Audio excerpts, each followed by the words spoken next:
1 Samuel chapter 27. Tumakas si David papuntang Philistia.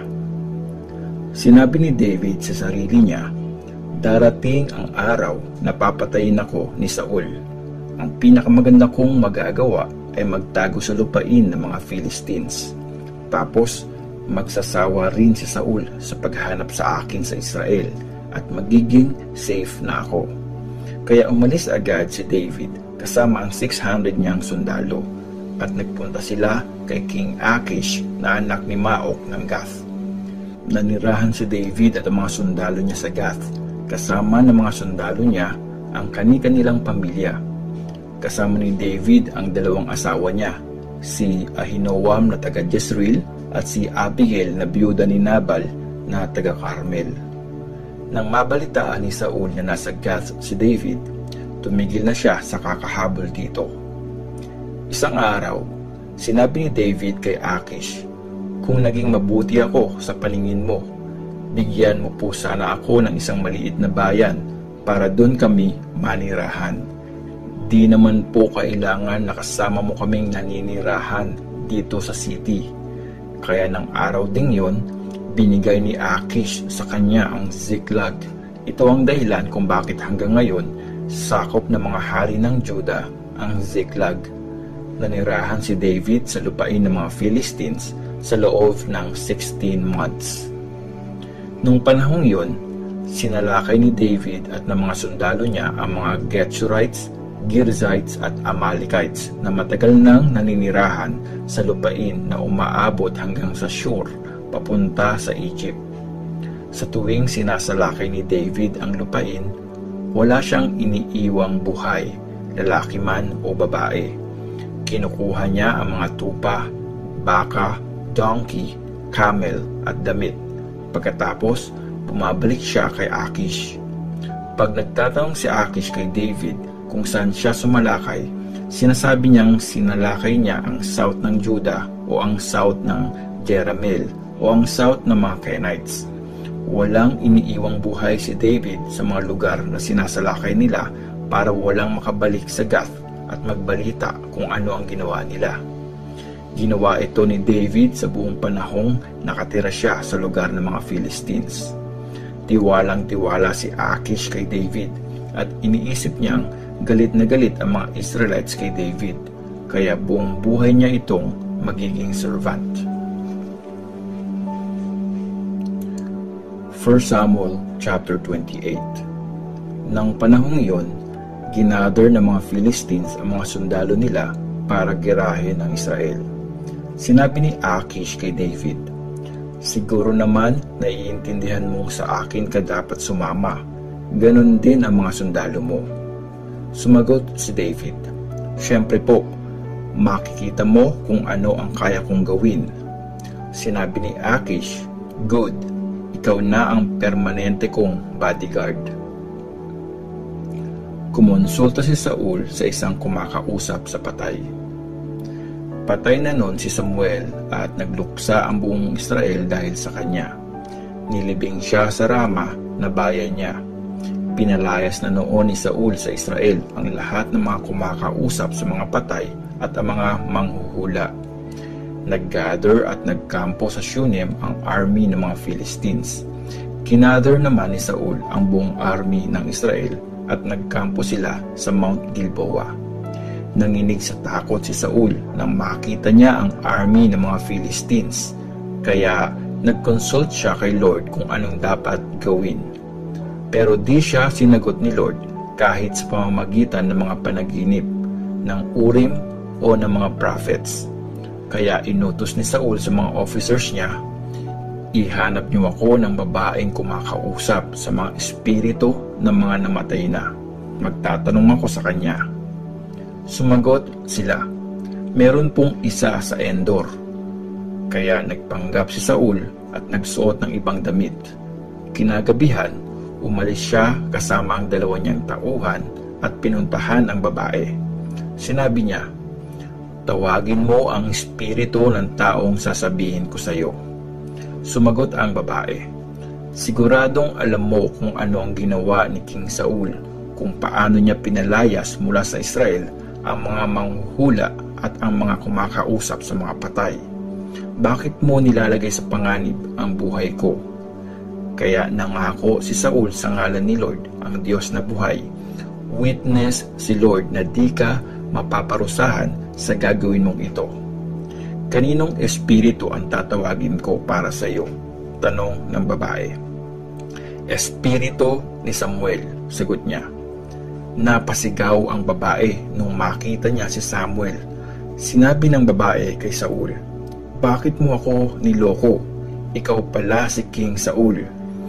Sabi ng hari sa kanya, huwag kang matakot. Anong nakikita mo?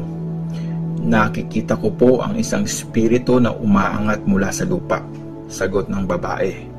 Ano ang itsura niya? Tanong ni Saul. Sumagot ang babae, isang matandang lalaking nakabalabal. Naisip ni Saul na si Samuel yon at dumapa siya sa lupa para magbigay galang. Tinanong ni Samuel si Saul, bakit mo ako iniistorbo at pinabalik mo pa ako? Sumagot si Saul, napakalaki ng problema ko. Sinasalakay ako ng mga Philistines at tinalikuran na ako ng Diyos. Di na niya ako sinasagot maging sa mga prophets o sa mga panaginip. Kaya pinatawag kita para sabihin sa akin kung anong dapat kong gawin. Sumagot si Samuel, tinalikuran ka na pala ni Lord at naging kalaban mo na siya. Bakit tinatanong mo pa ako? Ginawa na ni Lord kung anong sinabi niya sa akin tungkol sa iyo. Inalis na niya sa iyo ang pagiging hari at binigay na sa kababayan mong si David. Di ka kasi sumunod sa utos ni Lord na patayin ang mga Amalekites at wasakin ang lahat ng nandun. Kaya ginagawa niya ito sa iyo ngayon. Ibibigay ka niya at ang Israel sa kamay ng mga Philistines. At bukas, mamamatay ka at ang mga anak mong lalaki. Ibibigay din ni Lord ang buong army ng Israel sa mga Philistines. Dahil sa mga sinabi ni Samuel, sobrang natakot si Saul at bigla siyang natumba sa lupa. Hinang-hina siya kasi di pa siya kumakain buong araw at buong gabi. Nilapitan siya ng babae at nakita nitong takot na takot si Saul. Kaya sinabi ng babae, pinagbigyan ko po ang gusto mo at tinaya ko ang buhay ko para gawin ang sinabi mo. Ako naman po ngayon ang magre-request sa iyo. Hayaan mong mag-prepare ako ng pagkain para sa iyo. Kailangan mong kumain para maging malakas ka at magpatuloy sa lakad mo. Tumanggi si Saul at sinabi niyang ayaw niyang kumain ng kahit ano. Pinilit siya ng babae at ng mga officers niya na kumain. Kaya bumangon siya at umupo sa higaan. May isang pinatabang batang baka ang babae at dali-dali niya itong kinatay. Kumuha siya ng harina, minasa ito at ginawang tinapay na walang pampalsa. Sinerve niya ang pagkain kay Saul at sa mga officers nito at kumain sila. Pagkakain, umalis sila ng gabi ring yun. 1 Samuel chapter 29. Nireject ng mga Philistines si David. Ginather ng mga Philistines sa Afek ang buong army nila. Samantala, nagkakampo naman sa bukal sa may Jezreel Valley ang mga Israelites. Nang papunta na sa labanan ang 5 hari ng mga Philistines kasama ang daan-daan at libu-libong sundalo, nakita nila ang grupo ni David. Nasa hulihan ang mga ito at kahanay ng grupo ni Achish. Nagtanong ang mga commanders ng mga Philistines, anong ginagawa ng mga Hebrews dito? Sumagot si Achish, siya si David, ang officer ni King Saul ng Israel. Matagal-tagal ko na siyang kasama at simula nang iniwan niya si Saul at kumampi sa akin, wala akong maalalang mali na ginawa niya hanggang ngayon. Pero nagalit ang mga ito kay Achish at sinabi ng mga ito sa kanya, pabalikin mo na ang taong yan sa bayang binigay mo sa kanya. Huwag mo siyang isama sa pakikipaglaban natin. Baka bumaliktad siya at kalabanin tayo habang nasa gera. Baka gamitin niya ang pagkakataon para maalis ang galit sa kanya ni Saul. Di ba yan si David na tinutukoy ng mga babae sa kanta nila habang sumasayaw? Nakapatay si Saul ng libo-libo at 10,000 naman ang kay David. Tinawag ni Akish si David at sinabi, "Witness ko si Lord, ang Diyos na buhay. Dahil naging tapat ka sa akin, dapat lang na sumama ka sa gerang ito. Wala akong nakitang mali sa iyo mula nung araw na dumating ka dito. Pero ayaw ng ibang mga hari sa iyo. Kaya umuwi ka ng payapa at huwag kang gagawa ng kahit anong ikakagalit nila." Sinabi ni David, "Ano po ba ang ginawa kong mali?